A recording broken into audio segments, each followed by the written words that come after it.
Hey, if you're ready to transform your life and break free from the chains holding you back, hit that subscribe button and join me on this journey. Let's dive in.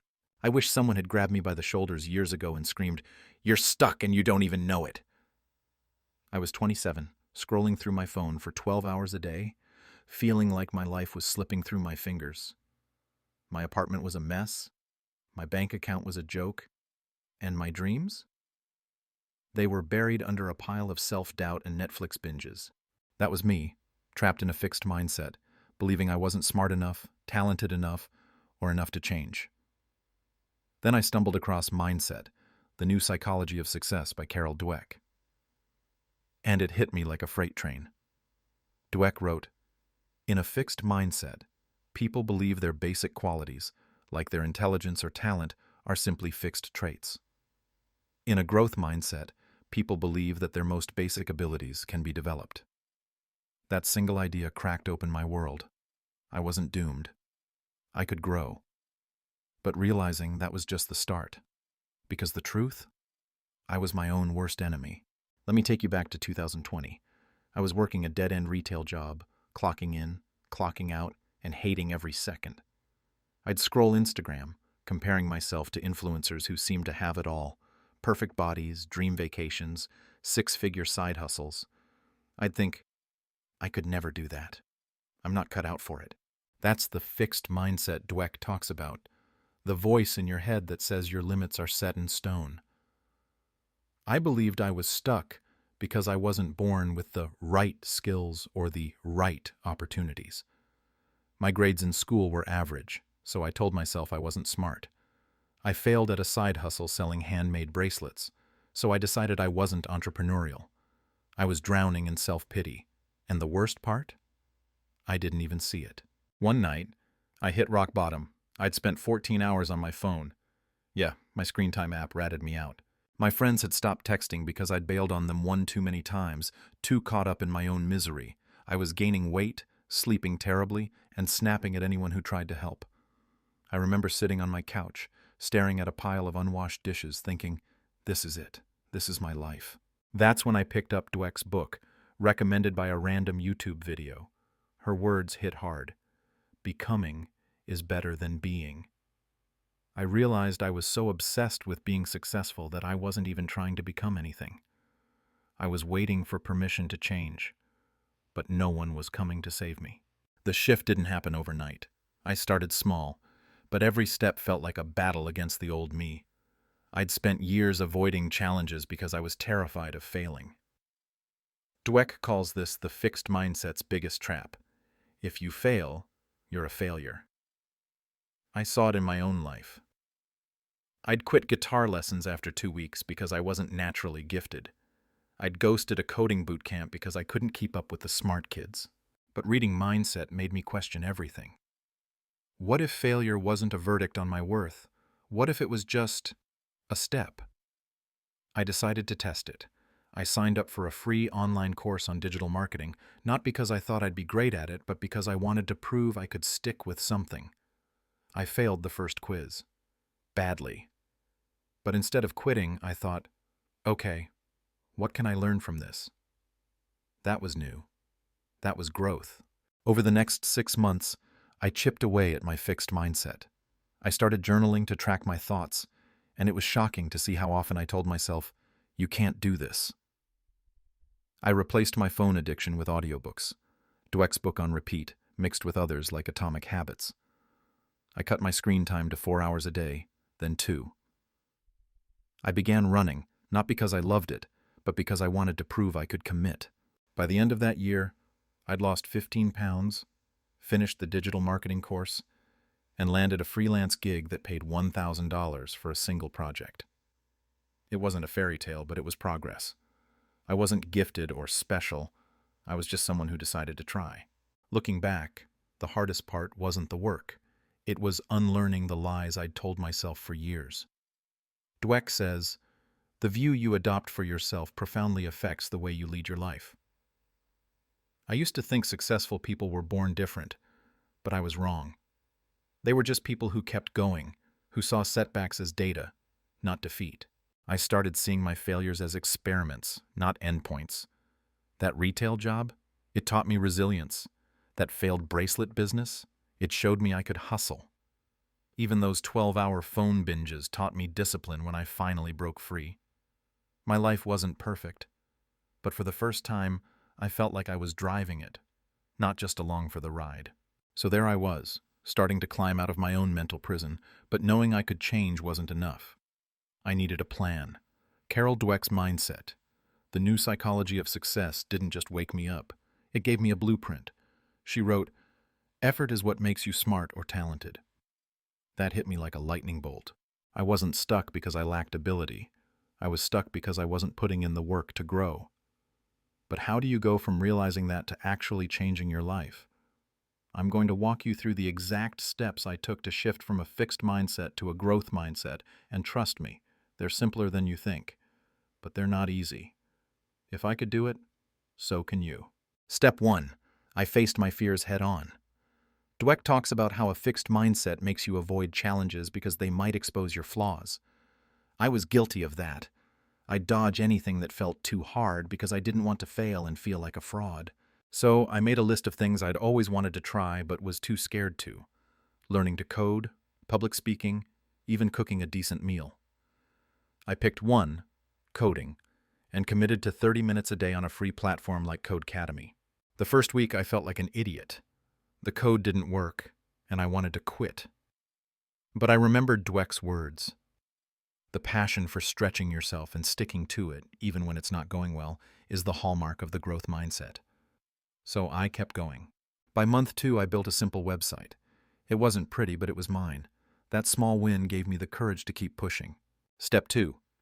I reframed failure. In a fixed mindset, failing means you're a failure. In a growth mindset, it's just feedback. This was a game changer. I started treating every setback like an experiment. When I bombed a freelance pitch, instead of thinking, "I'm not cut out for this," I asked, "What can I improve?" I recorded myself practicing pitches, cringing at how nervous I sounded, but I got better. Within 3 months, I landed 2 clients, earning $2,500. That money wasn't just cash. It was proof I could grow. To make this practical, I started keeping a failure journal. Every time something went wrong, I wrote down what happened, what I learned, and one thing I'd do differently. It turned my mistakes into stepping stones. Step 3. I surrounded myself with growth-minded people. Dweck emphasizes that your environment shapes your mindset. I used to hang out with friends who complained all the time about their jobs, their bills, their lives. It was toxic. I didn't ditch them, but I started seeking out people who inspired me. I joined online communities, like Reddit's r/Get Motivated, and local meetups for entrepreneurs. I met a guy who taught himself graphic design and was now freelancing full-time. He wasn't gifted, he just worked hard. Being around people like that made me believe I could do it too. I'd ask them questions, watch their YouTube tutorials, and soak up their energy. Slowly, my circle shifted, and so did my mindset. Step 4. I set micro goals to build momentum. Big goals, like become a successful freelancer, felt overwhelming. So I broke them down. Instead of learn to code, my goal was complete 1 Codecademy lesson a day. Instead of get fit, it was run 10 minutes 3 times a week. These tiny wins stacked up. By the end of a year, I'd built 3 websites, run a 5K, and read 15 books. Dweck says, small steps lead to big changes. And she's right. Each micro goal was like a brick in the foundation of my new life. To track this, I used a habit tracking app. Nothing fancy, just a free one on my phone. Seeing those check marks pile up was addicting. Step 5. I celebrated effort, not just results. In a fixed mindset, you only feel good when you win. But Dweck taught me to value the grind. When I spent hours debugging code and still didn't get it right, I'd tell myself, you showed up. That's a victory.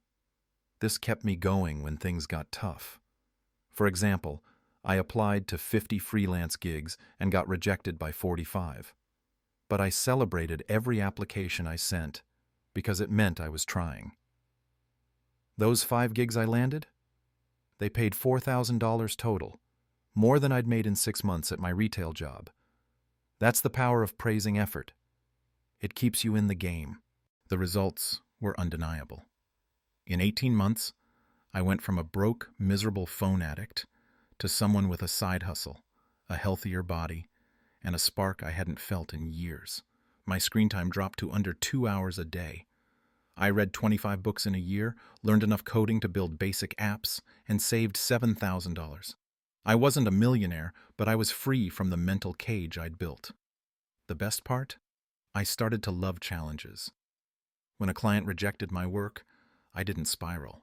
I asked for feedback and improved. When I hit a plateau in running, I researched new techniques. The growth mindset didn't make life perfect, but it made me unstoppable. Now here's the truth. Knowing how to shift from a fixed to a growth mindset is one thing, but doing it? That's where the real magic happens. Carol Dweck's mindset. The new psychology of success didn't just give me tools, it lit a fire under me to act.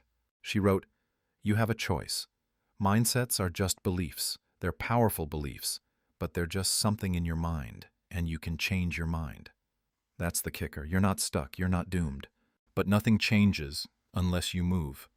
My life flipped because I stopped waiting for permission and started taking control. Now it's your turn. If you're ready to break free, hit that subscribe button, and let's keep this journey going together. You might be sitting there thinking, this sounds great, but where do I start? I get it. I was you, scrolling endlessly, feeling like everyone else had their life together while I was stuck in quicksand. But here's the deal. You don't need to be special to start. You just need to start. Take one thing from my story, whether it's cutting your screen time, signing up for a course, or facing a fear, and do it today. Not tomorrow, not next week. Today. I started with 30 minutes of coding a day, and it snowballed into a freelance career that paid my rent. What's your 30 minutes?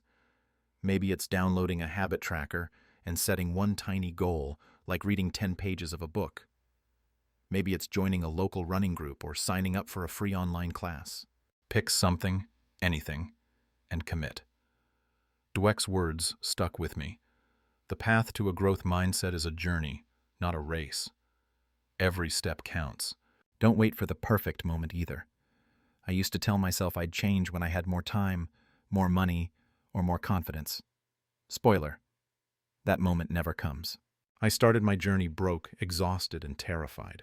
But every time I showed up, whether it was running a mile or rewriting a failed pitch, I got stronger. You will too.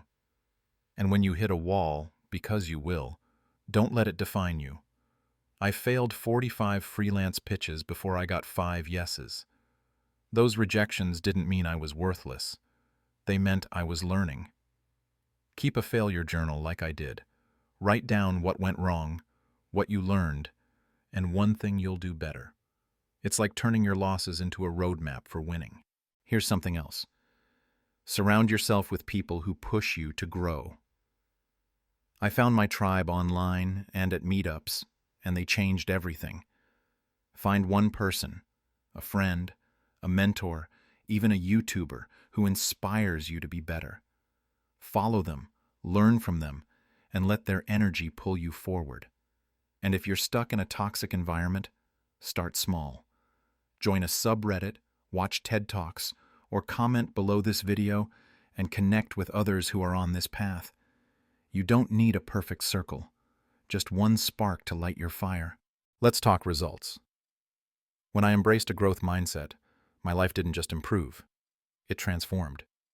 I went from 12-hour phone binges to reading 25 books a year. I turned a $1,000 freelance gig into a $7,000 side hustle. I lost 15 pounds, not because I was disciplined, but because I kept showing up, even when I didn't feel like it. You can do this too. Imagine where you could be in 6 months. Maybe you're running a 5K, launching a side hustle, or finally feeling like you're in the driver's seat of your life. It's not a fantasy, it's a choice, but you have to make it. So here's my challenge to you. Right now, in the comments, tell me one thing you're going to do this week to shift your mindset. Are you cutting your screen time? Signing up for a course? Facing a fear? Share it below. I read every comment, and I want to cheer you on. And if you're serious about changing, smash that subscribe button and turn on notifications. I'm dropping new videos every week with practical tips to help you grow, and I don't want you to miss them. Let's stop settling for good enough and start building a life we're proud of. What's holding you back? And more importantly, what's the first step you're taking to break free? Drop it in the comments and let's do this together.